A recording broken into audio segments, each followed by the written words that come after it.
Vecina, ¿qué más? Bienvenida a Lunar Parlante. Hoy le quiero preguntar algo. ¿Usted ha escuchado este sonido alguna vez?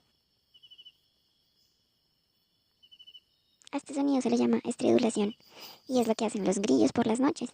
Pero ¿usted sabe cómo hacen los grillos para sonar así? Pues yo tampoco sabía, hasta que fui a campo y me encontré a este grillo en la mitad de la noche. Sacan las alas y las sacuden. Dura toda la noche para llamar a las hembras y reproducirse. ¿Qué tal? ¿Cómo la vio? Nos vemos por ahí. Gracias por ver.